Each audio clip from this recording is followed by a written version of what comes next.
I guess we're done. Sounds good to me.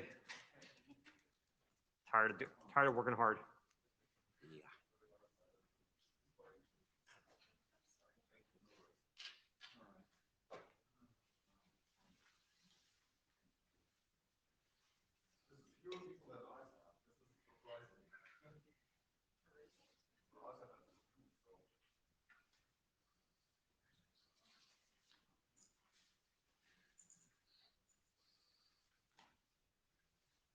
Paul's coming late or Paul's coming early?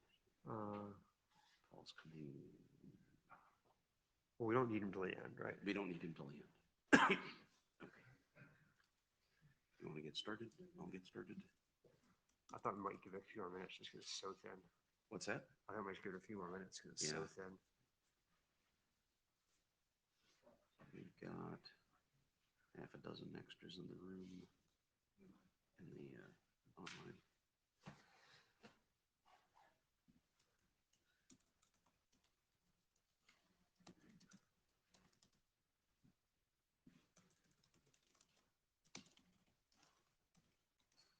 I'm not seeing much Levine here. Levine's in the online room, so maybe he's joining us remotely.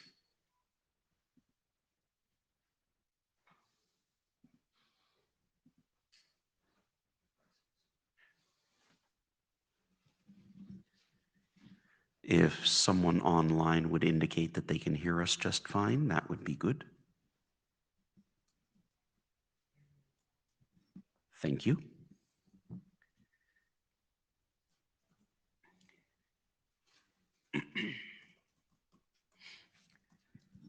We'll get started in a couple of minutes as people drift in from lunch.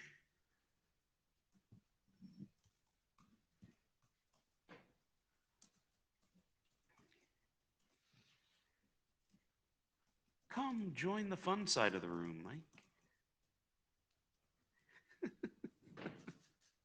Not clear which one is the fun side.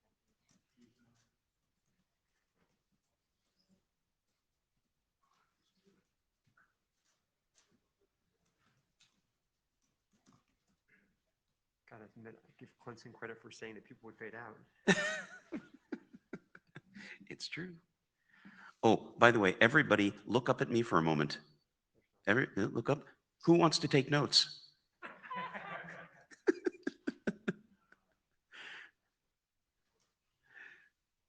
Come on, someone take notes for us. Did you agree? Yeah. Yeah, no, that's not fair. I can take notes, but then you're stuck with what I take. Excellent. No. That's how this works. Yes. Yeah, that's why I was the ISOC secretary for 5 years. Thank you, sir.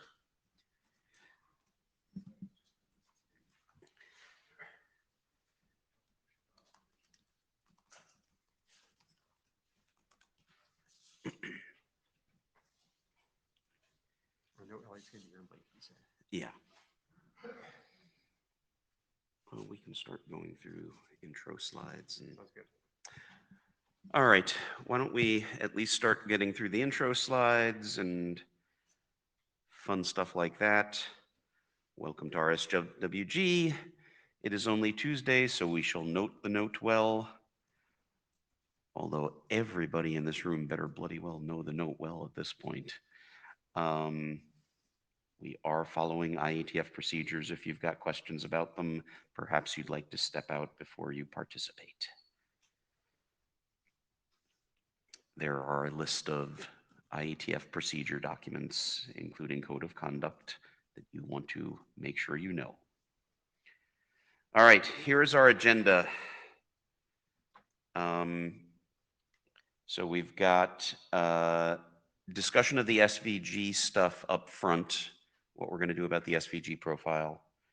Then discussion of the 7991 BIS as is draft and whether that needs to be adopted, et cetera, and so forth.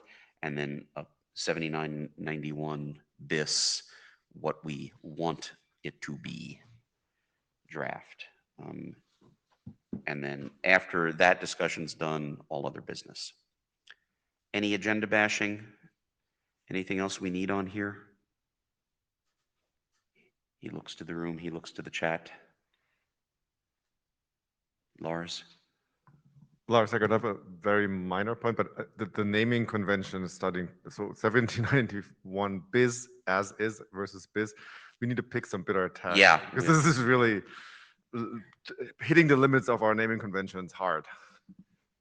Yeah, that's my fault. We'll figure something out. All right, seeing nothing else, we will call that an agenda. And that is the end of the general slides. Who's up first? Martin. You're on first. Third base.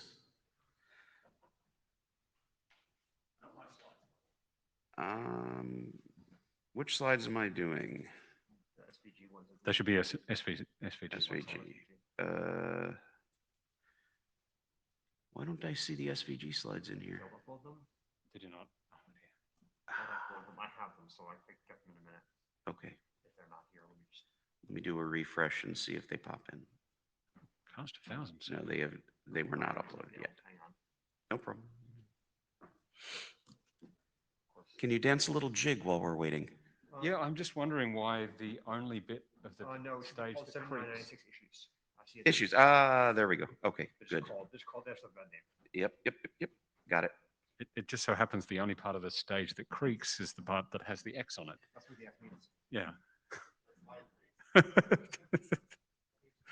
All right, so not my slides, not my draft, but someone has to stand up here and do the presentation, so that's me. Next, please. Yeah, hold on. There we go.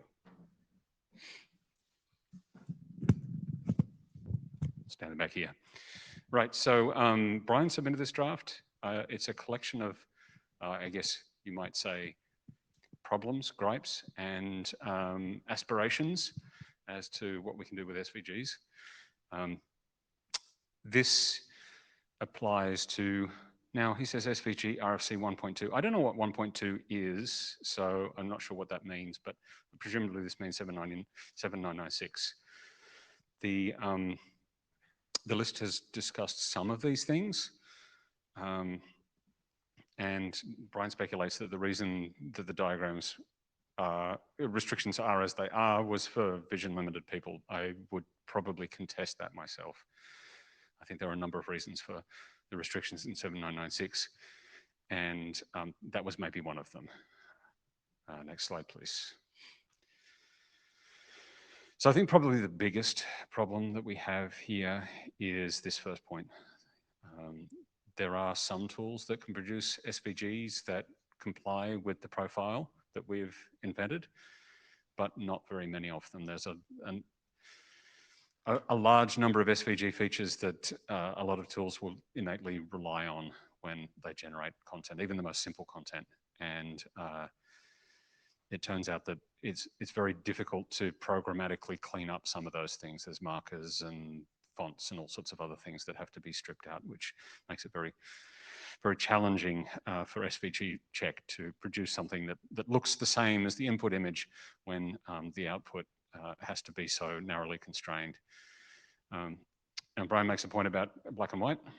I think we should probably have a discussion about whether there's room for grayscale or colors or limited palette or other things, but we'll get to that on subsequent slides. There's a whole bunch of things that Brian identifies as being problematic in tools. I don't think this quite covers all of the things. There are quite a lot of features that I would love to use, in fact, that aren't available in this very narrow profile that we have. Next.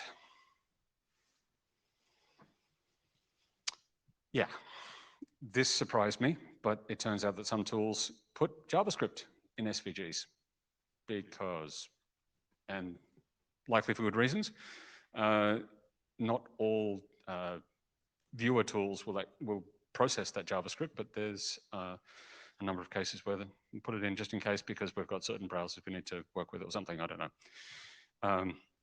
There's a whole bunch of transform metrics and things like that. I think the point here about transforming text into separate letters is what I would call a bug on the part of the tool that generates the SVG. I took a brief look at one example, which was, I think the GOAT tool does that. That's, to my mind, a bug. I have an implementation that does basically the same thing, that puts all of those characters into the same string, and it works perfectly fine. Modulo some font metric issues. And the other one that's come up and we've had a bit of debate about is the restrictions around width and height and viewbox and the interaction with those in terms of how they get displayed in HTML in particular. I think there's some constraints also on how PDF generation works with this as well. So Brian also notes that the ASCII art alternatives, although I believe that's largely been addressed from the perspective of the format itself, there's potentially a need for some of the tooling around that to ensure that something sensible gets produced on the ASCII side of things when we have a diagram produced as SVG. Last slide, please. So a suggestion here is to take a look at 7996 and change it. Concentrating on the things that are forbidden is probably a sensible approach in my opinion as well. The restricted grammar has turned out to be rather restrictive. And it's probably not the case that the tooling we have is incapable of dealing with a lot of these things. It's just that we've profiled them away. And that part of the reason I believe that we were profiling them away is so it would be easier to implement the SVG thing. But as a practical matter, SVG is complex and large, and the set of things that are widely implemented changes over time and is probably a great deal larger than what's in this tiny profile that we have. The accessibility side of things becomes particularly interesting, and we've had a number of discussions on the mailing list about this particular aspect of it. There are probably some accessibility guidelines we can lean on for this. And then we also have the question of how much of that belongs in style guide as opposed to sort of policy format related documents. And we'll probably have to work through that in practice as well as in terms of understanding what the format documents say in the end. We have a queue. This is the end. I wanted to get to the end because I didn't have much to say. Robert. So the word in the upper left corner where you said replace, verbally you said change. I think that we try to pretend that 7996 never existed. Go down the path that you're suggesting here. Build a set of recommendations about what can appear in RFCs. Yeah. Speak in terms of policy, not in terms of implementation. But keep in mind that we will have to build tools for the authors and tools for the RPC. And in particular, watch out for making it hard to build something for the RPC that would let them make something that meets the spirit of the recommendations out of somebody that handed them complete mash. Yeah. Right? Yeah, so we've seen a number of cases where the complete mash has been dropped on people. And I think that whatever we can do to first of all, have a style guide that says, these things are not sensible, please don't submit these, and then at the tail end, turn it into something that's practical for the tooling and the people, because ultimately we got to put this through that process too. The net bullet that you had about, turns out that you can have JavaScript. There's actually a couple of languages that you can embed inside SVG. Yes. The JavaScript is the worst offender in that it is pretty much the full engine. It can jump on the network and do stuff. Yeah. I think that probably having no scripting is a pretty simple thing to do and a pretty simple thing to remove. But when it comes to some of these other features, we have to think about the entire production pipeline that we have and everything that it touches along the way. One of the things that we've seen, particularly with XML to RFC recently, is that Wheezy Print, which is what we're currently using to produce PDFs, has a number of restrictions in it that mean that it's very difficult to take things that would ostensibly meet all of the policy guidelines, but wouldn't in practice turn into something that was legible on a PDF output. And so, Robert, one question, something you said at the very beginning, which were you saying ignore that 7996 said anything about this and start over? Yeah. Were you saying that we should have a separate document on SVG? Were you saying both or no? No, I'm saying obsolete 7996, declared a bad idea, walk away. Okay. Yeah, I don't think there's anything in 7996 that we can salvage at this point. I agree with Robert. Sorry? Yeah. Lars, you're up next. Lars Eggert. So I can't recall whether 7996 motivates any of this, but these restrictions on SVG, they conflate a bunch of different things together, right? One is that we might want to have a archival subset. One is we might want to have an accessible subset. One is we might want to impose some complexity limits on the document, or the figure, right?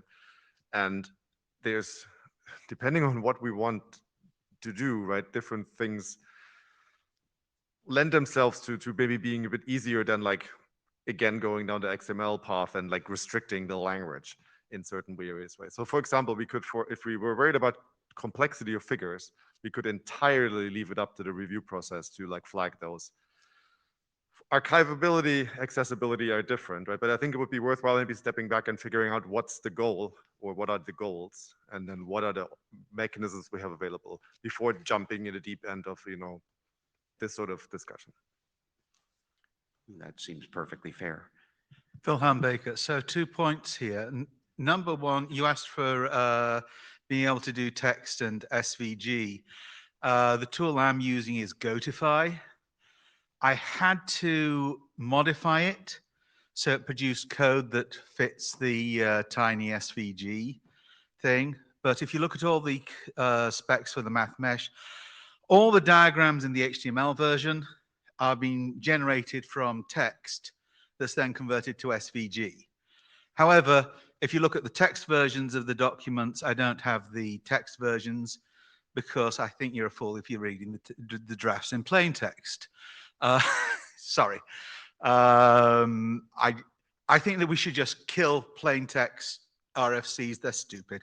Sorry, that's just a personal opinion, but probably one widely shared. So on the other issue of scripting, that is something that I would like to see a separate draft describing a safe version of SVG, and preferably I would like to see W3C producing that, because I want something that is a safe version of SVG that isn't going to have a hole drilled in it by a future version of SVG.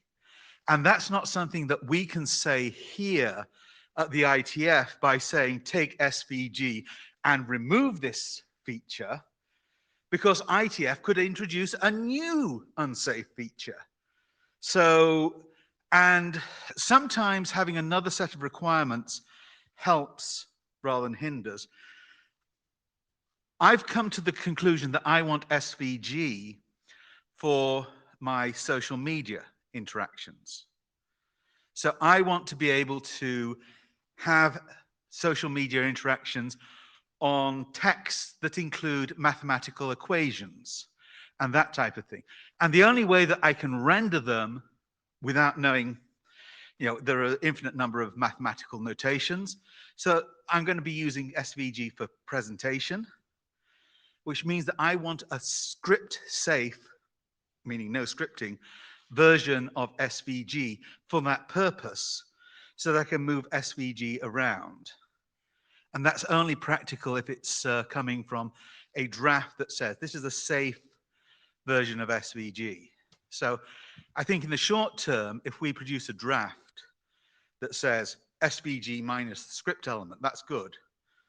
But we really need to get W3C involved and get them to take ownership of that because we can't maintain the safety of that element. All right, Ecker from the floor. Yeah, no hats, obviously, hence the floor. So I like to echo Lars's call for maybe taking a step back and asking what the things we're trying to accomplish are here.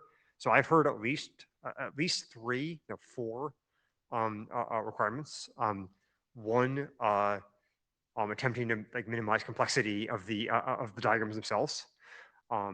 2, the ability to archive for have them inside archival format, which I'll return to in a minute.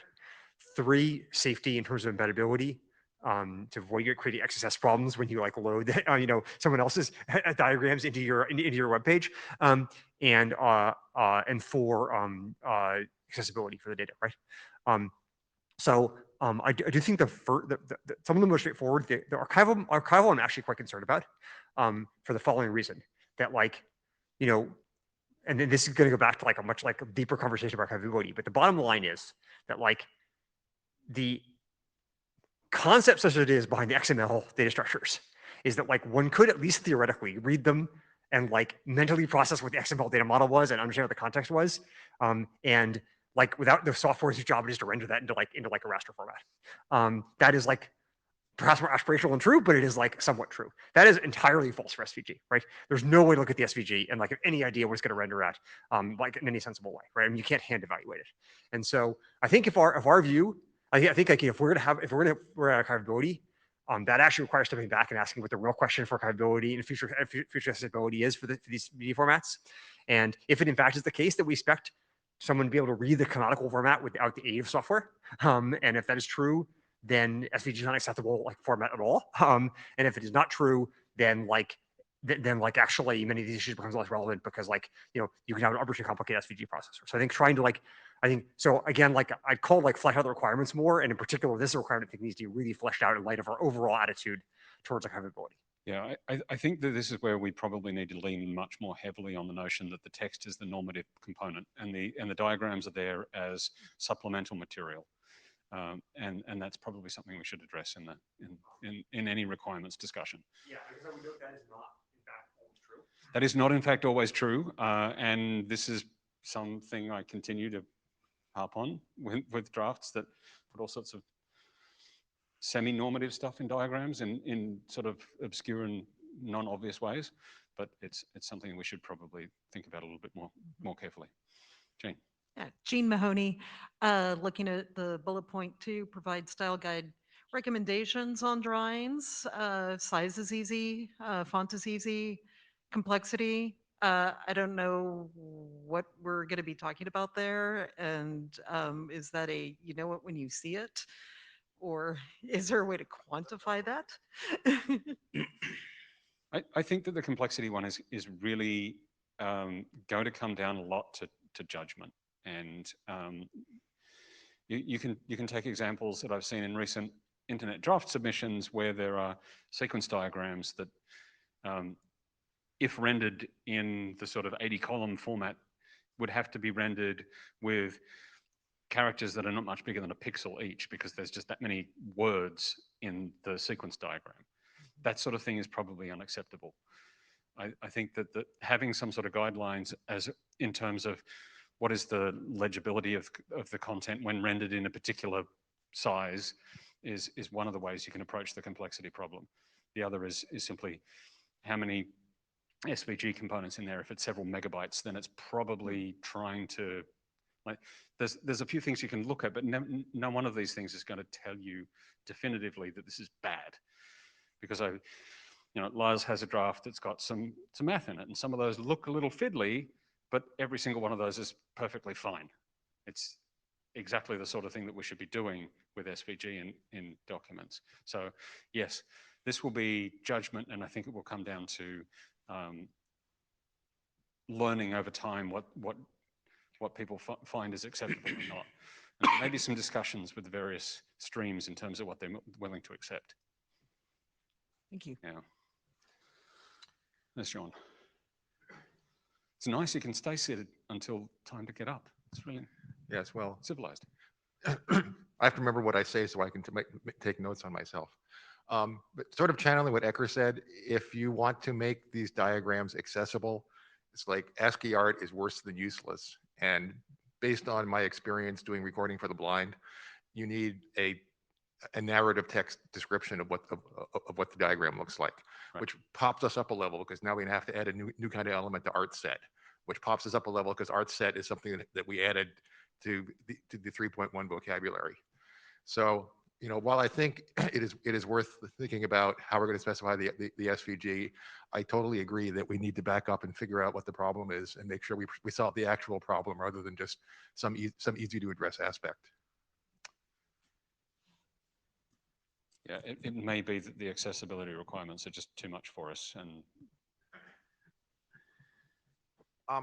for draft authors, yeah. I think it would be unwise for us to try to invent accessibility requirements, but I think there is a rich literature that we can draw on because people have, Of course. basically, people have been making versions of books for blind people for a century. I mean, this is not this is sort of it's obscure, but it's not poorly understood, and people have a lot of experience. Sure. And Elliot, hold for 1 second until John gets sat back down for note-taking purposes. Ready to go? Okay, go ahead. Hi. Hey, Martin. I just wanted to point out that the normative description is not it's not a matter, I think you were saying the same thing here, but it's definitely not a matter of whether it's SVG or ASCII. You need the normative description in either way. I can definitely show you some ASCII diagrams that are particularly horrible. In fact, the SVG looks better in some cases because you can make things a little bit more readable in the SVG format sometimes, especially with sequence flow diagrams that have options. So I'm not sure what to do about that, but I'll just point it out. Phil, just to amplify John's point, I think that diagrams should always be there to assist comprehension. They should never be a requirement. And, you know, if you've not got the if you have to understand the diagram to understand the spec, then you're doing it wrong, and we've got other problems with the spec. And so I think a lot of our accessibility problems that we're putting into the document format, if we take that principle on board, they just disappear because, you know, if you are colorblind and you can't understand the colors in the diagram, well, the text should be giving you that information. You should never be in a position where you have to understand a diagram to understand the spec. And that's not something that we can put in there. Yeah, as noted, that's something we may aspire to, but not always achieve. Lars. Lars, this is similar to what we do for pseudocode, right? Where we say the same thing, right? The pseudocode is there to illustrate an algorithm, but there still needs to be a textual description of that algorithm. And so it's the same kind of thing. All right, thank you all. I think we have direction though. Yeah. I think this is a good direction. Okay.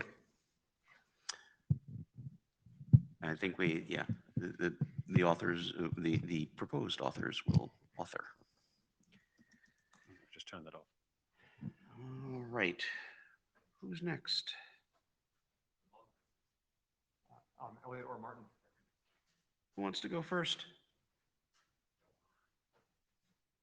Well, whoever it is, the next topic at hand is what ought we to do with the various 7991 as is documents. I think there's general consensus, and feel free to disagree with me, that we ought to have such a document and it ought to document the tools as they currently exist and then not be continuously updated. And I think the question primarily, and so feel free to disagree about that point too, but I think part of the question was, do we need to like run it through some complicated RFC process, or do we merely say like, this is what it is and like it's done and here it is, and et cetera. So Elliot, No slides. Elliot's just gonna wing it. So I think when Eric asked me to do this, that maybe there was hope for a sort of point counterpoint There approach, was. but it could well be that we're not going to get there. I think there are a couple of parameters we need to look at. in terms of how we answer this question. The first is, how often are we going to update this thing? So if we have running code now, and we expect that we're not going to update what we have as a description for several years, as we work through the RSWG process, then my view is we should probably document what we have now as an RFC. If, on the other hand, we're going to allow for continuous update, then an RFC is not efficient for that, right? It takes too much effort to continuously publish. And the RFC editor, the RPC in the background is probably thinking to themselves, yeah, don't make us have to constantly redo the same document with small changes. So I think the velocity of change and how often we want to mark that change are really the parameters for me. So I guess it's a matter for what scale of changes do we think are in front of us before we mark those changes? And I don't have answers to that question, but those would be the parameters that I would use to answer the question. Okay? It's as simple as that for me. Martin Thompson. He's got some awesome slides, as I recall. Yeah. Someone asked me to put slides together, so this is what you get. These are much better font than usual. Impact, yeah. Ready? Yeah, let's go. Let's go to the next one. This is all of the slide, all the actual content of the slide. So I think probably Elliot may have conceded the point already. This is changing and will continue to change. So it seems like it's kind of moot me bring up all these other things, but I don't think it's really in our interest to publish a document that doesn't really represent the consensus of the group that this is the right format to be using. There will be a period of time during which we will not have a document that definitively defines the format of RFCs, and that period of time is always going to be finite because it will exist in the past. We can't fix that, can't change that. I will point out that the document is already in the record. I believe that anyone who does care about understanding the format can go and read John's draft, and it's close, but not 100% accurate in terms of the details, I don't think. I would prefer not to spend the effort here validating that it does in fact match what is implemented. It's pretty close, but I keep finding problems with it. So, and I'm not sure you got the section thing right. The section references thing was challenging for me to understand in the code, and I wasn't able to match that with what was documented in the draft. So other people have pointed out that perhaps it creates a bad precedent regarding the content of the editorial stream. I don't particularly mind that. It might create friction against doing a better job later. I don't know. I suspect that the right answer here is to think about this as an input to a process that we're about to undertake to look at the way that the format is going to be defined more formally. That process may inform a number of other things as well. So next slide, please. This is the answer to the question. And then the next slide has another answer. And the next slide has another answer as well. And I'm done. Thank you. Can I rebut that just a little bit? Yes. See, I should have let Martin talk first. So there we go. Go back to Martin's slides. The last one? Yeah, the last Only one, the right. last one. So yeah, so I think actually what you're highlighting, Martin, is what we should do probably is sort of assess the amount of work that we think is in front of us into a couple different buckets. That which is, that which is today, that which we want, right? And that which is in the document but isn't, right? And if we break it out that way, we can sort of get at least put a finger in the air and say, holy crap, this is a lot of work. Or no, this isn't that much work. And if we see that there's a lot of work to get to where we want to go, then I would say probably we want to publish that which is. So I think it's almost premature to answer the question. I think the first exercise is to figure out where do we want to go and how much work is it to get there and where are we? If we answer those two questions, then this question becomes, I think, a little bit easier to answer. Okay, so Martin, do you want yourself in the queue as just regular commenter? All right, then Robert, you're up.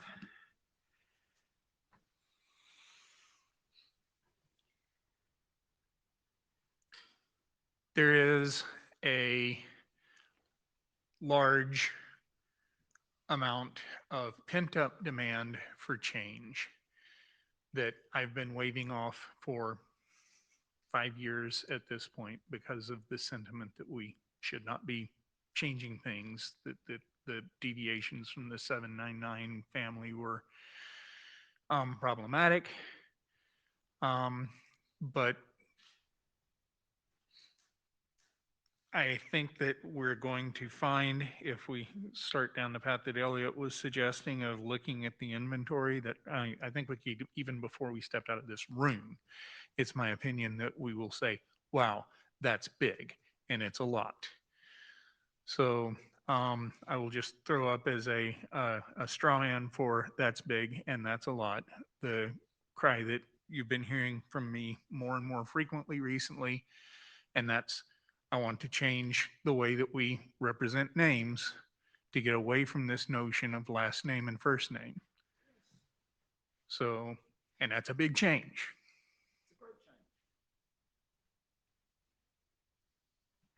Paul.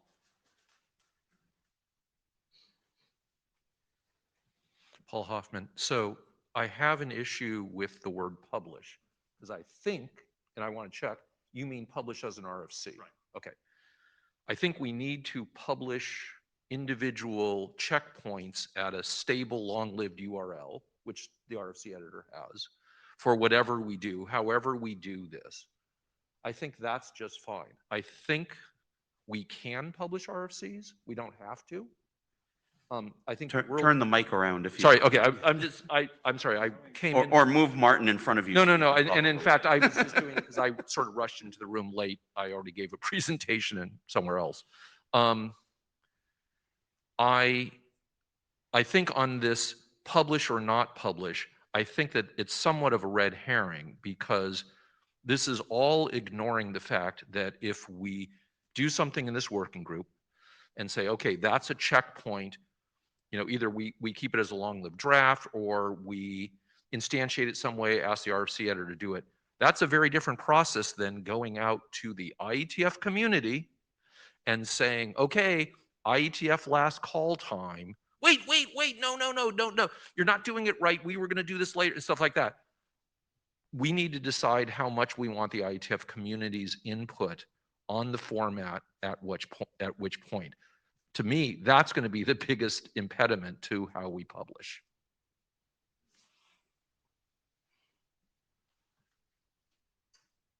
Yeah, so Paul raises an excellent point. The reason that we might publish in terms of an RFC for something like this is because we think this is, well, we might do it for any number of reasons, but my impression is that what we would want to do as a result of that is this is memorializing the consensus of this group that this is a good thing, and we would like to solicit input from all these other groups. We can also ask for input from all these other groups if we think that's important here at different places, but I don't think that this is what we're intending to do with this particular document, because this is just like documenting what's in the code right now to the greatest extent possible. So I think from that perspective, where it stands is probably fine. The points that Robert raises about change and how we deal with that leads me to all sorts of other conclusions that would be controversial in this room also. So I'll refrain from bringing them up at this point. But I think we really do need to consider this as a starting point for addressing some of those latent change demands, because I too want full names, and I too want to deal with things like the U element that are terrible and have changed recently.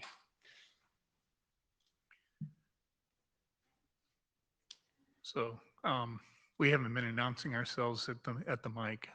I will start doing so in case we have people remote. I don't know. Robert. Although it is appearing on the screen, I'm trying to make sure that that might whoever's be good speaking enough. is still up there. Might be good enough. In the analysis that you were just skimming, Martin, do you have an assumption that we will republish the RFCs that have been published in there is nothing that documents what the grammar those things have been published in some future, yes, this is really the approved grammar? Oh. Because if we don't republish, then we've got several, like many hundreds, over 1,000 things where there is no documentation other than the code about what is in those things. Robert, can I ask you a question about that actually? So do those 1,000 RFCs, can they be captured all by one document, or do they reflect different generations of such a document? Right. Yeah, right now it's one. And it's the one you wrote, John? Okay. So to repeat for John, yeah. So to the extent possible, John has managed to capture what it is implemented in the current implementation. I think that's probably correct. There's a bunch of things that have been added to the format since 7.991. There are a bunch of things that have subtly changed. All of those should largely be in there. Again, it's pretty close. And until, Robert, you said this, I had not captured in my head that what you want out of the publication of a document is documentation of what is in the archive as format. Right. So I was going to address that point directly. I think Go ahead. that any effort that we undertake here is probably going to need to be backwardly compatible, in the sense that whatever it is that we describe tomorrow, including the full name change and all of the other things that we're talking about, it probably needs to document those 1,000 or what have you, going back into the past at the point that we do that. All the deprecated elements that we have in 7.991, well, 7.991 deprecates some elements. We'll probably deprecate some more in that process. We should document them in whatever we ultimately produce. How we produce that, I think, is a very, very interesting question. And when we produce that is another one. I think some people are looking for us to do something right now, sort of a best effort attempt to ensure that something goes into the RFC series that describes those 1,000 plus RFCs that have been published in XML format since 7.991 that don't actually use 7.991.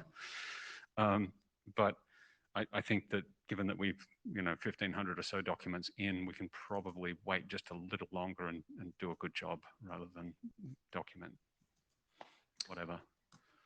Okay. Elliot, you were in the queue. It's Elliot.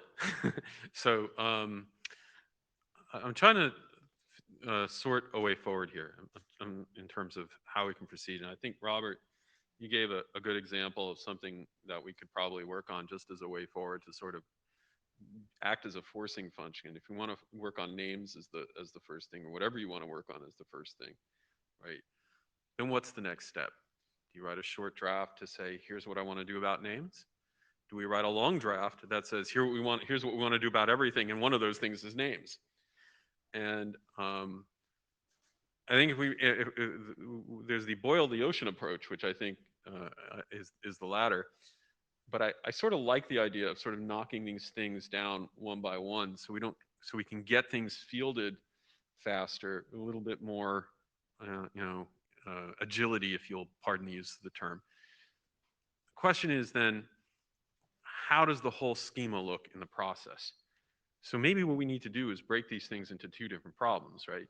There's the schema and the versions of the schema, which may or may not be in RFC. I'm beginning to think it's not. And then there are the changes to that schema, which are documented in RFCs. And that allow for small incremental, that allows for incremental work to take place. And I'm just trying to think about how we move forward. And I'm curious as to what other people think, because, you know, from my perspective, I'm relatively easy as long as work can proceed. Miria. I agree with the slide. I think the hard part is getting consensus because not everybody is happy about this document. But the whole purpose is just documenting it. So, but I'm not saying this as an IB chair or IB member, but like we don't have to publish it in this group. If you just want to document it, we can also publish it somewhere else. So it's updating an IB document. So this is still an offer that stands.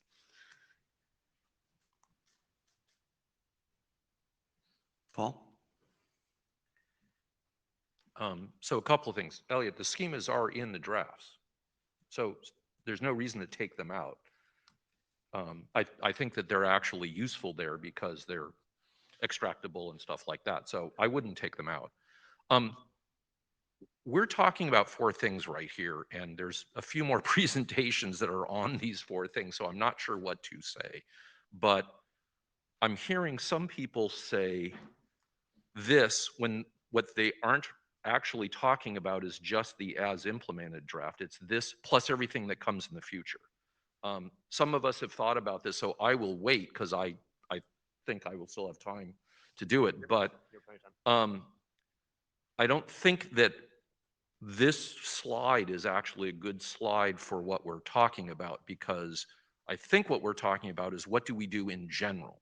Yes. Yeah, okay, good. Ecker. Yeah, Eric Squirrel. So I think I'm trying to summarize what I think I hear people saying, and especially Robert, is we need a document which describes the RFCs that we've already published and the RFCs we intend to publish in the period between now and when we have a consensus document. That reflects a format which never had consensus, but that's hence the as-is nature of the story. So that's like the reflection. My suspicion is that trying to actually get consensus on those pieces will be very difficult because like I know people disagree with a bunch of them. And so we're gonna have to like, tease that apart, which will be like a not trivial process. So whatever we do, I think will take some time to get to a document which has consensus. And I don't quite understand how we could publish this current document and then like deltas with RFCs because like the pieces you're deltaing against don't have consensus. That seems very confusing. So I think like again, I'm not like that does not take a position whether it should be RFC or not, which I think is a separate question. What I think is more relevant to the question of it should be an RFC is it became clear to me in the meeting yesterday, the RSAB meeting yesterday, that there are some edge conditions where there's like disagreements potentially with the tool and the document, or things where the RSAB will have to make short decisions, policy decisions about small pieces that might block publication in between now and when this process is finished. And so now, I guess my personal view is we try to keep that to a minimum, but I don't think it's going to be 0. And so we will need whatever we do, we will need some mechanism that allows those changes to happen and to update the documents, so that we don't end up with a situation yet. Like if we imagine we have an RFC, and that we publish an RFC, and then we discover, that there's like an obvious error in the specification and it has to be repaired. And that's like not just trivial to an errata, then that has to be published somehow. So like, again, we have a document which describes what we're actually doing. And so we will need, unfortunately, my point is some maintenance mechanism for this document, even if we like say, congratulations, all it does is document everything, because it's like not quite that simple. And so, so I think that, but like a long chain of reasoning, I think, leads me to like maybe better to be an ID and an RFC. But I think, I guess what I really wanted to say was I think we're going to need a maintenance mechanism of some kind of the document, even though maintenance is hopefully relatively small. Lars. Yeah, Lars, I guess I think I agree with lots of what Ecker and others have said. So I think we're focusing way too much on publishing RFCs, especially so those RFCs that are the as-is documents, right? They're like internal working documents that we write for ourselves to make sure we're all aligned, right?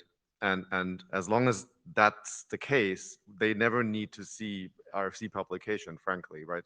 They might for historic reasons, maybe, but the point is they're working documents here, and working on them gets us to a common ground that will then let us talk about the next version of the thing, which will actually then probably be an RFC.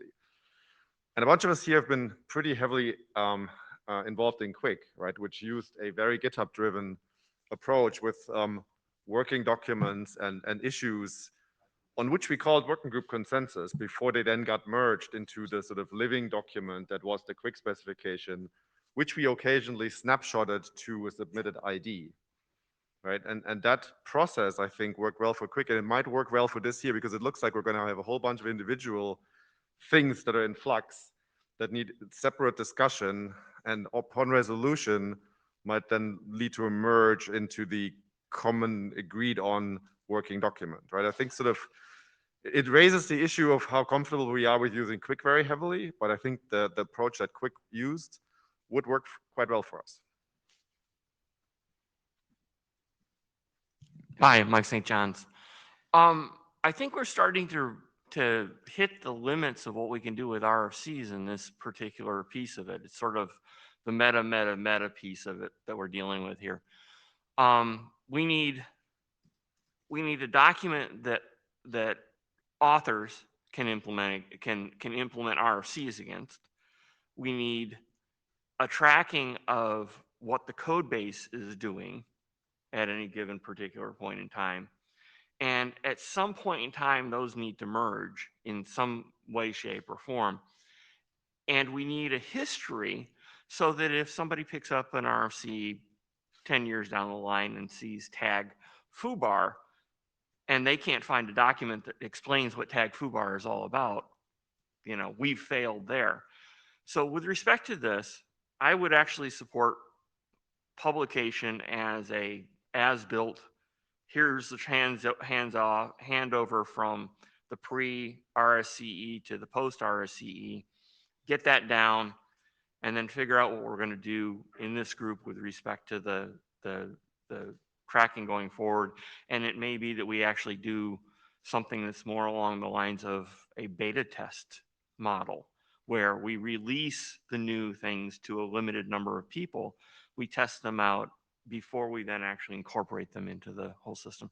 Anyway, I don't think that we can just say we can't do RFCs, or we have to wait 42 levels to, we have to do 42 different iterations of RFCs before we get to the final one. So. And just, we should have warned you ahead of time. We're getting close to time agenda-wise, so we went and closed the queue, but we'll let it drain here. John, you're up. Yeah, I largely agree with several of the things that have been said in the last few minutes, and won't repeat them.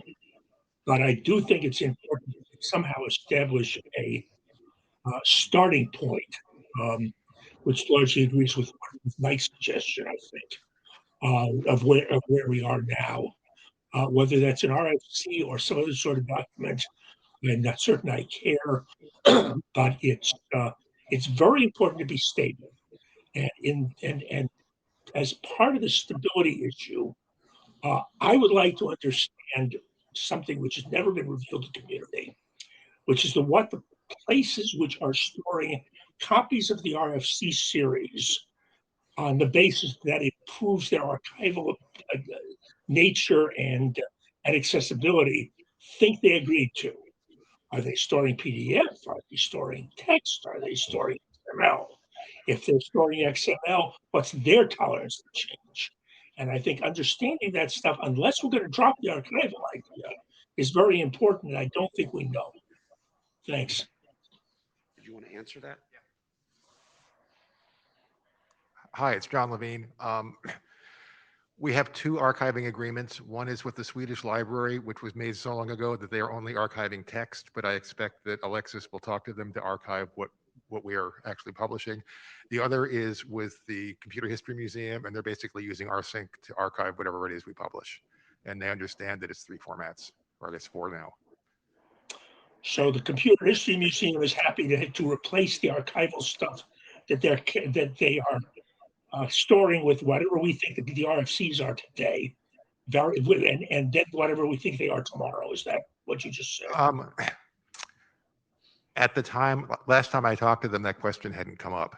I mean, but I can talk to, but you know, it's like, it's something worth addressing, but documents that go through multiple versions, even very minor multiple versions, are not unusual in the world, and this should not be an insoluble problem. It's not an insoluble problem, but understanding whether it is possible for somebody to easily obtain a copy of an RFC as that RFC existed on some particular date is different from being able to obtain a copy of whatever the IETF thinks the RFC is, if that's changing. And several comments which are made today, and many of the comments that are made on the list, say, well, we just change them, update them, or replace them with the current format or whatever the issues are. And that's where the concern lies. We need to be clear whatever it is we're doing. So this is Pete Resnick, and asking from the floor. I could formulate this as a chair question, but it seemed easier to do it just as a participant. I noted in the chat room, there's this distinction between how we publish, what form of documents, how many documents, and when we publish. So do we need to publish an RFC now and then one later? Do we publish all at the same time? So one of the questions that keeps coming into my head is, for the as-is document, is there a need for that to be fixed at any particular time? So the discussion of, for purposes of documenting history so people can recreate what the current set of documents has as a syntax, is important, but I don't see that as needing to happen now. Is there a purpose for the as-is document to be fixed now, or do we have a deprecated things that happened over the years section in whatever policy document we come up with that expresses what we have consensus to go forward with?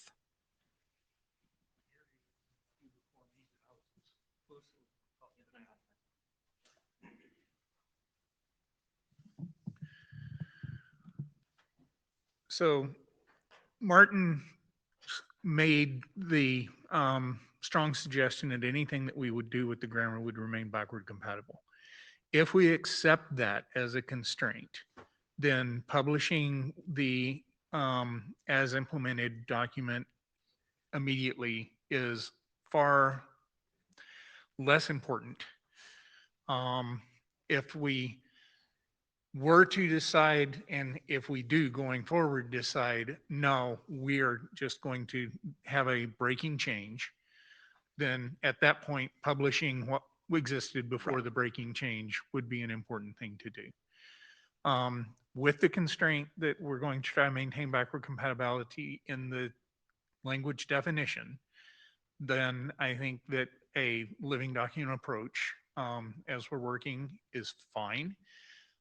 I would be even happier if it was expected that it would get frequent small updates and that the code could become more fluid than it currently is. That helps me a lot, just chair decision wise. And if others have thoughts that are different, which is, there is a reason to publish now as a fixed point, even if we were to document this history in what our final view of what should be. I'd like to hear that. I'd just like to follow on to the a comment that Mike made. The idea that we would need something that somebody could refer to 10 years from now to pick up and do something. That would be the final product of whatever we do, right? And if we're still working on that 10 years from now, I'm very, very sad.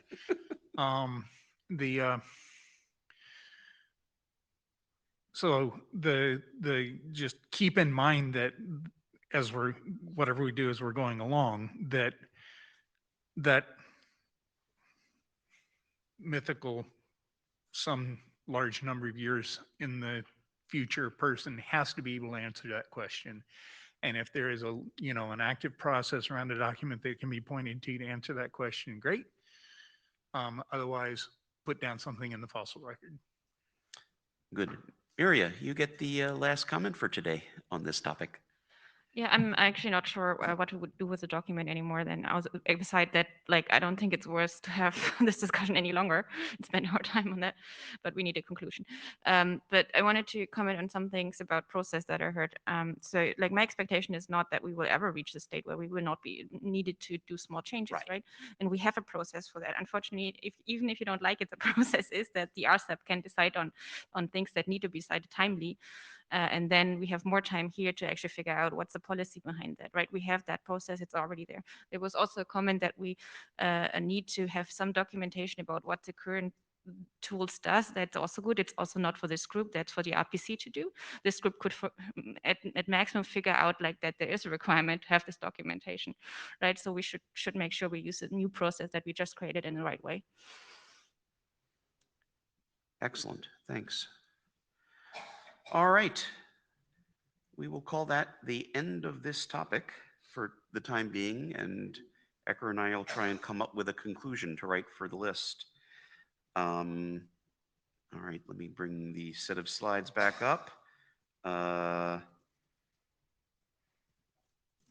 Which slides am I on now? These, aren't I? Yes, Paul.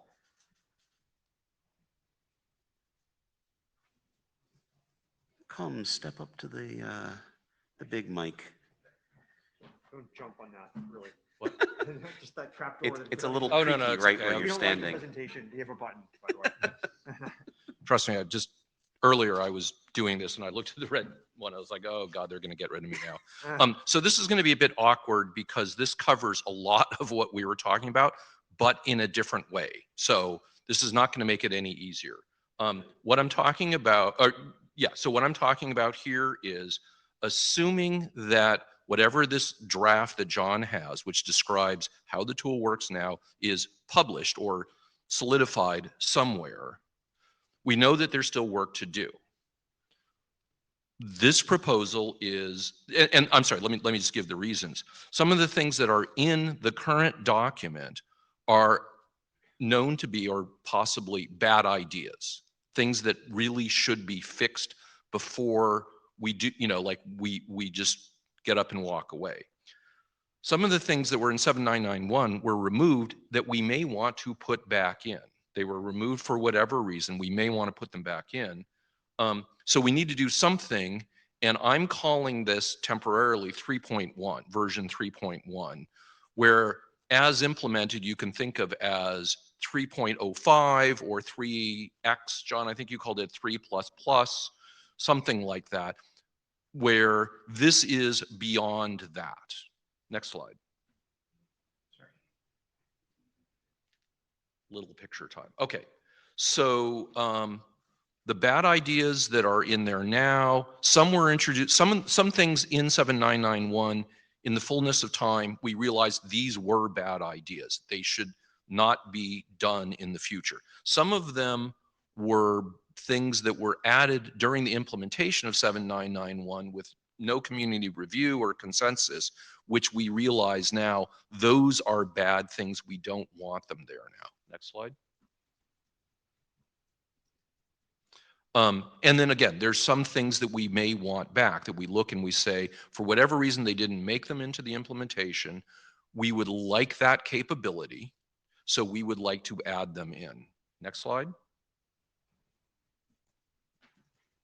But, and this is what a lot of the mic line for the last half hour has been, anything we do here the first thing is it needs to, change in the tooling, and that can be done. That's really not a hard thing.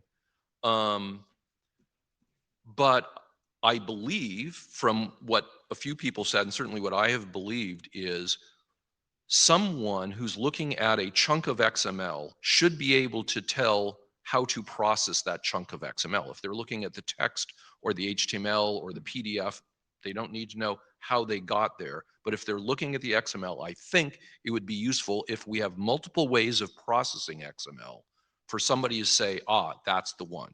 Could be the RFC, could be the internet draft, whatever. Next slide.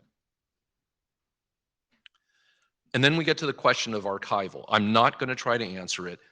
I want to make it clear, though, what I said here, which I wrote before this, is many people have very different views of what it means to be archival, and they have strongly held views, and we don't have consensus at all on that. So I don't believe we should be doing anything that limits what that means now until there is a consensus for how do we reach archival. And as a great example of that, Martin, you said that you expect all of the future changes to be backward compatible. That's not a given. And Robert unfortunately jumped on that and said, okay, that'll be easy if we do this and this. But if we don't, we have this whole other way of doing things. So those kind of decisions need to be made explicitly before we do anything like what I'm suggesting here as a 3.1, right? We've got the as is. We've got the simple things that are pretty much straight out of what we expected from 7991. And then we have this whole other thing of, you know what, it would be nice if blah, blah, blah. Those can be done later. I think what we should call, or we don't need, we can call it whatever we want, to think about as is and a 3.1 or something like that, that is simply what we meant and what we would have meant if we had known that we weren't making mistakes.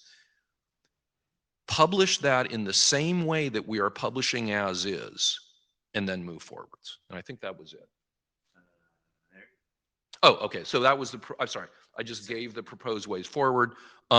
And then one way to do the 3.1 is to have an explicit set of differences and then go through one by one and say, yes, we want that. No, we don't want that. For the no, we don't want that's that are from 7991, we document that. We say, if you're reading this at the same time as 7991, we explicitly took this out and maybe even give a reason. And the reason's not the implementer of as is decided they didn't like it. It's a community, this community or the wider community consensus. Find rough consensus and then say, boomf, and not even think about what is archival until we're done. I'm sorry, not even finalize. Obviously, we're all thinking about archival, not finalize. So that's what I've got. All right. Me up here? I mean, because it's not necessarily like I don't have any actual say. I think it's almost better to have a mic line that's just, yeah. That's fine. Excellent, thanks. Thank you for your service. Yes. Thank you, Paul. Phil, you're up. Yeah, I don't see any real problem changing the XML format because how many people are actually editing in the HTML format, XML format? Well, more than you. A few hands went up behind you. Yeah, I mean, yes, there are some, but I edit all my stuff in Word. Right. And if anybody wants a Windows XML to RFC, I've got one of those, and you can use Markdown as well. So for me, it's just tell me what the XML you want, and I'll change my tooling. And I think everybody's using what's his name's Carsten's tool from Markdown. So you've only got 2 points, and you'll get 70% of us along.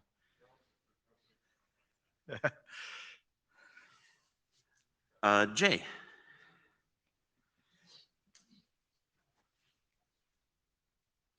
Thanks. So Paul, I'm slightly confused by something 2 slides back, the thing about the version. We need to say how, in an XML document which grammar is used, we have the version attribute of the RFC element. The problem is that we only have one thing defined as 3 that we all know is actually 3.1. So it's not that the XML cannot do it, it's that what the XML does, we do not have the right thing to point to. Does that make sense, yeah? Yeah. And to be clear, the definition in the RFC says that means 7991. We know that none of them are 7991. So we at least have to update the meaning of that somewhere, and we have to figure out what we want to do later. Again, 3.1 is what comes after as is implemented. So if we do anything after as is implemented, which I think many people want to, we're then going to have at least 2 flags. But the first flag has to say not 7991, but this thing over here. And I don't know how we will do that and where we will do it in a way that someone looking just at the XML will be able to find it. Go ahead. Yeah, please. I don't think it's that complicated because there is nothing implemented using 7991. So every RFC that has been published uses whatever the new stuff is. Yep. So it's simply a question of redefining 3 to be what Yes. is the current position, So because that- but nothing we has need to ever been do that. published yet Yes. under 3. So we, yeah. We need to redefine what that one, what the current tag means. Yeah. Just to repeat what Paul just said, do we need to redefine what the tag means? Thank you. Julian, you are up.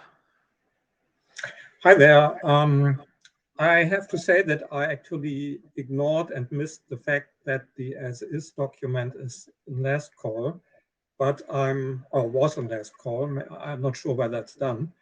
But I'm 100% sure that if I actually have a look at it, I will find quite a few things that are not correct. So this is a warning sign that if we do this seriously, I'll have to actually review it and check it against all the bug reports that are opened against XML to RFC in the last 6 years, and that will be quite time consuming.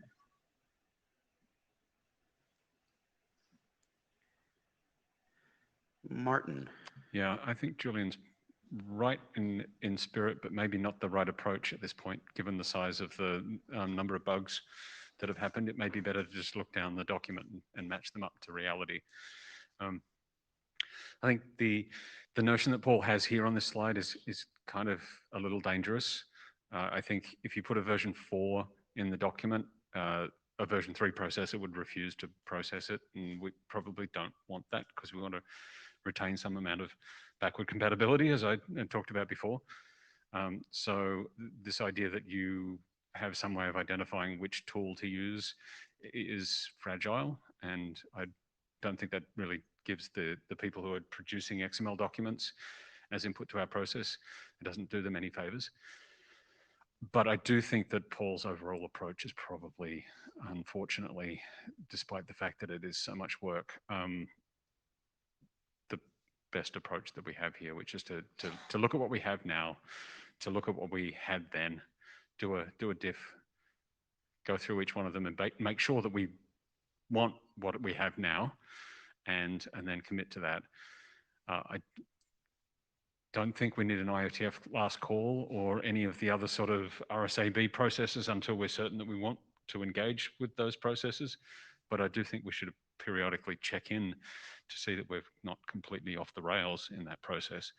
And that's something that I think the chairs can probably work through for us. Mike St. John's again. This is actually questions rather than comments. In the tool system, when the RFCs are archived, their final process, the last document is that, do they include a pointer to the schema that's being used with respect to them? They do not. Huh? They have a version number in them. Yeah, but no, I mean, there's actually yeah. meta XML to say, this is the schema designed to render this particular thing. Okay, so that, let me finish. I was going to explain exactly what happened. Okay. The key point is that the document that explains the XML schema for humans isn't necessarily the document that we care about with respect to the archival storage piece of it. So that's it. So Mike, the thing that the documents contain at the moment is there is a comment added by XML to RFC that identifies its own version. And transitively, you can look up that version and find the exact schema that was used. Now, you don't, that schema is a machine processable thing. It doesn't contain a description of all the semantics of the fields and how it was interpreted, but you can look at the code for that. So it's there currently. It's a little imperfect, I guess, but it's pretty reliable, I think. Yeah, the comment here is that the old text versions, the text versions stood by themselves. The XML versions have this other piece of knowledge that has to go along with it for the syntax. And then the semantics are the third document of the, here's what we mean by cref, for example. Right. So. Ecker. Yeah, Eric Squirrel from the floor. So I just like, without taking a position on sort of the exact thing that Paul suggested, it's important to recognize that there are two different standards for the as-is document and this 3.1 document. The standard for the as-is document is to as closely as possible reflects what the tool actually does. And because the one thing we know with some level of certainty is that the tool will correctly process the XML documents that we've already published. And so, well, I mean, one version of the tool did, otherwise we wouldn't have been able to preserve these in the first place.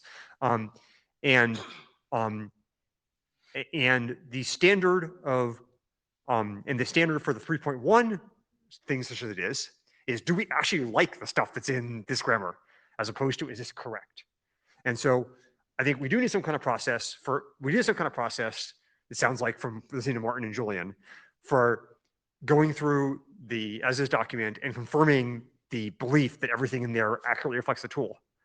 And I don't know if we need IETF last call for that, frankly. I don't think we probably do, because like as far as I can tell, there are probably 4 people who actually are like willing to do this work. And again, like I'm sure we'll find later some things where it's inaccurate, we'll have to fix those, but like the point is to be as accurate as possible. So I'd like to get through that part as fast as we can.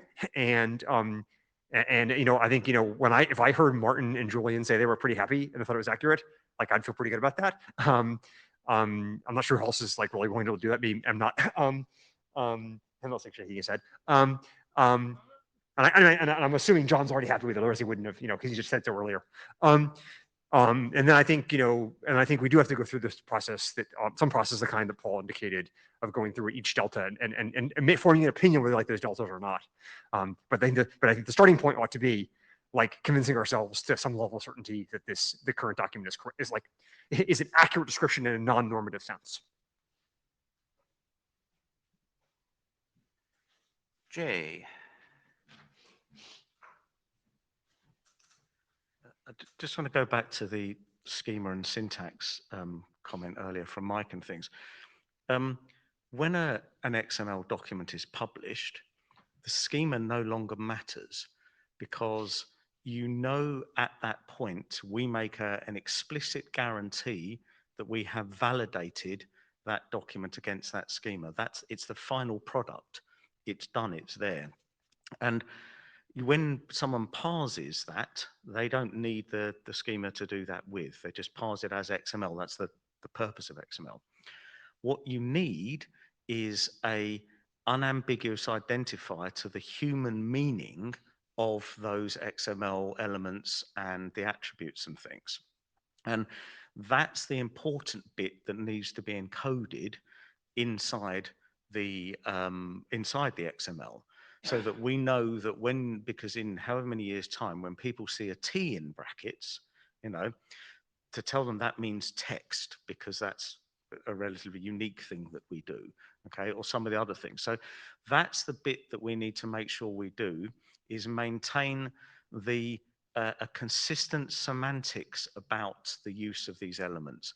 And if there was one way I think that we would determine when we do a major change, version change from 3 to 4, it's when we break the semantic meaning of certain things, so that's a very clear indicator to people that changes. Paul, you're up to bat. So one thing I didn't want to put in here much was to talk about 4. What I want to emphasize is that what I'm proposing here is just compare against 7991. There are lots of things that people want in 4 or in something beyond that. And I'm proposing that when someone comes with a great idea that we all like, we still say, no, not now. Hold that. Because if we start putting those in, even though they're additive and it wouldn't change things like that, we will never finish. And we will start doing like what happens in every other freaking working group in the IETF, where it's just like but I have this really good idea and people agree that it's a really good idea, and then you never finish. And by the time you do finish, the fourth good idea actually contradicted the second one and you didn't notice it. So I want to emphasize that. But to also to talk to what Jay just said, even though the schema can be ignored, we, in however we did 7991 and Friends, assumed that the schema and the semantics were intimately tied. I don't want to see that break happen. I want to see the schema and the semantics in the same document that someone can look at and then see them. Breaking out the schema is technically possible, but it will not help anybody in the future. So 2 things from the chair. 1, we're going to close the mic line very soon because we're running out of time. 2, if anybody, I seem to be hearing general positivity about Paul's proposal to do, you know, sort of a 3.1 that is kind of like a consensified version of the current thing. If anybody would like to speak to jumping directly to like a substantial remake of this that is not necessarily backward compatible, like now's the time to be in the microphone. So people keep saying they have concerns that the current as implemented draft is not accurate, or even claiming that there's something wrong in the draft. Can we just create a design team and let those people do the work and actually figure out what we have?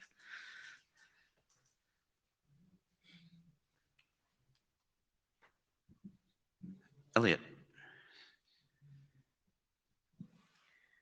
Yeah, I was actually thinking very much along the lines of Miria, but I was going to put a more a finer point on it, which is, can we, in order to get through this process, is it possible to bring to bear some RPC resources as well as some tool teams resources, so that we can start to quickly close on that 3.1 doc, so that we can move things forward relatively quickly?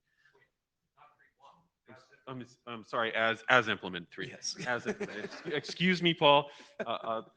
Sorry for the heart palpitations there. Mark.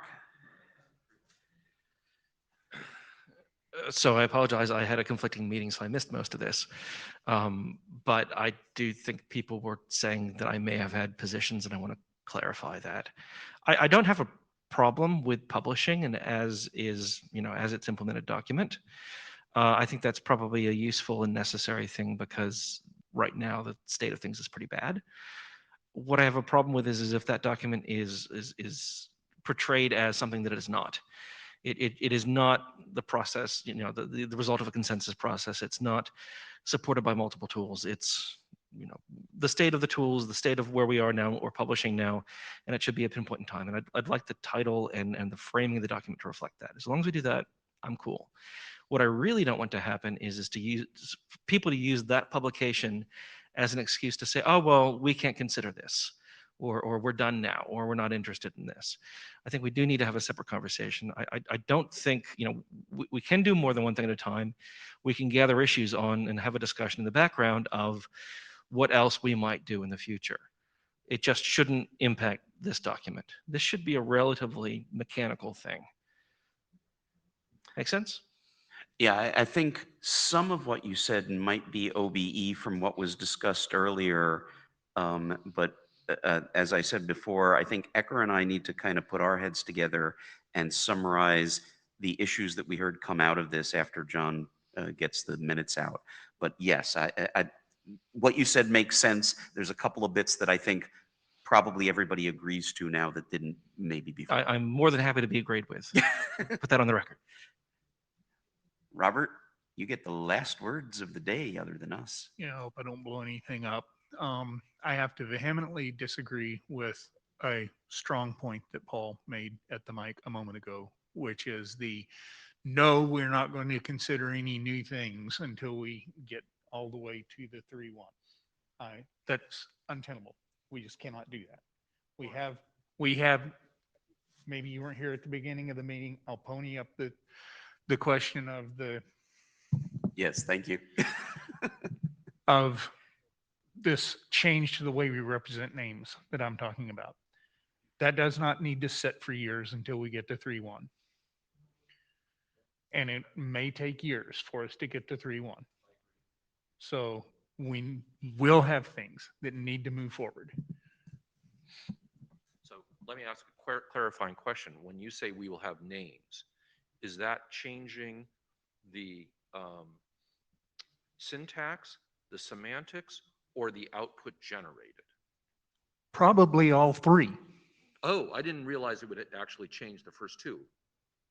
So you feel like we need a change to the syntax to deal with names the way you want? We probably do, yes. Then yeah, okay. I would say put it off. I hear that you say don't. Yeah. And by the way, I like, yes, lots of us want that. So you may have changed my mind about how long you want. Okay, we are a few minutes till end of time. So plan of action here, a lot was said here that I think needs to be analyzed down to what points people were making. So John will put out his notes. We'll get those out on the list. Please make corrections as you see appropriate.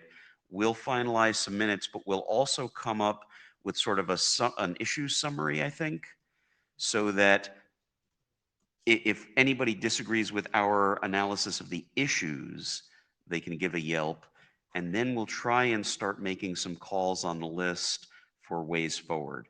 This was incredibly enlightening and helpful to me. So it crystallized a bunch of issues. Anything else, any other business, since we do have 3 minutes left?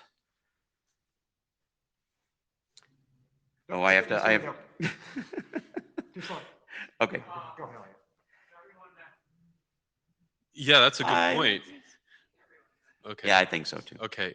But you can go meet her later. I did ask, so on the list, no, I guess I asked to the chairs, and I'll ask, can we consider the tempo in which we're working? I think you hear Robert's desire to move forward.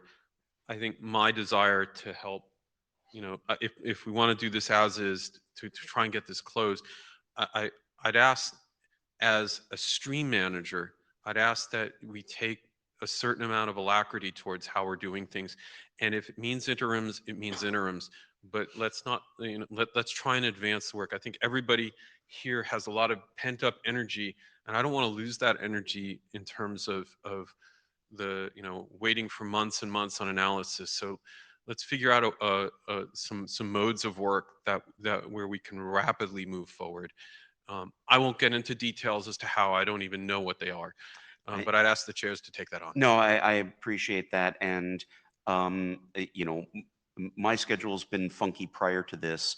And after my holiday next week, I've got time, so I will commit to getting together the summary of this week after next. And then after a little bit of discussion on the list, let's figure out if we need an interim. We're going to have, in just a few weeks, probably close to a month where assorted people disappear from Earth for assorted holiday things. So, but I will try and give it a hard kick myself. Yeah, thanks, Pete. Just to follow up, and also to consider what resources you need, right? What resources we need, whether Alexis can help in this regard. Robert, what resources you either need or can bring to bear in order to help move us to conclude that as quickly as possible. I don't want us stalling on that for too long. So as much as we can identify what we need.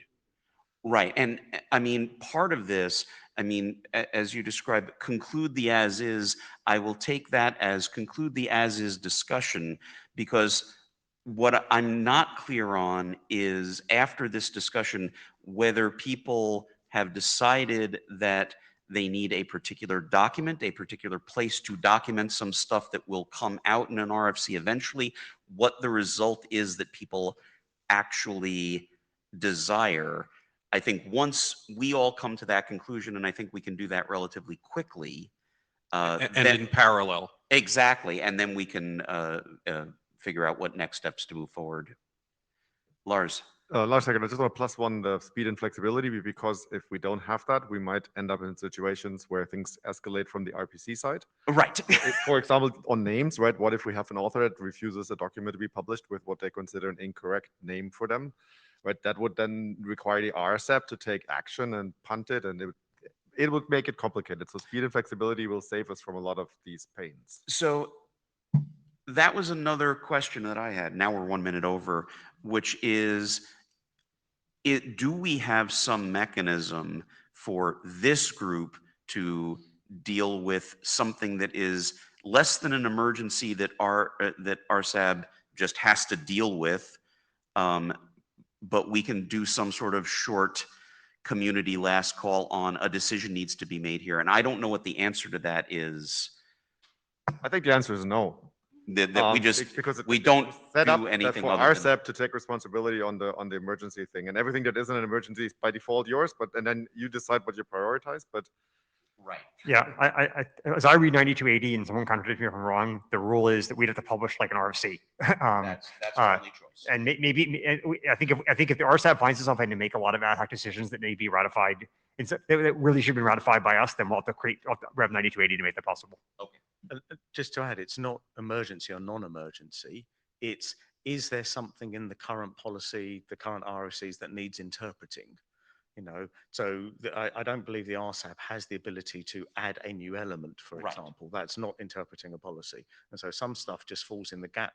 In that it could be urgent and require something new, and therefore it has to follow the RSWG process, even if that's going to take some time. Okay. All right, with that, off to get a snack, I think, is not, or at least coffee. Yeah. Thank you all. Thank you.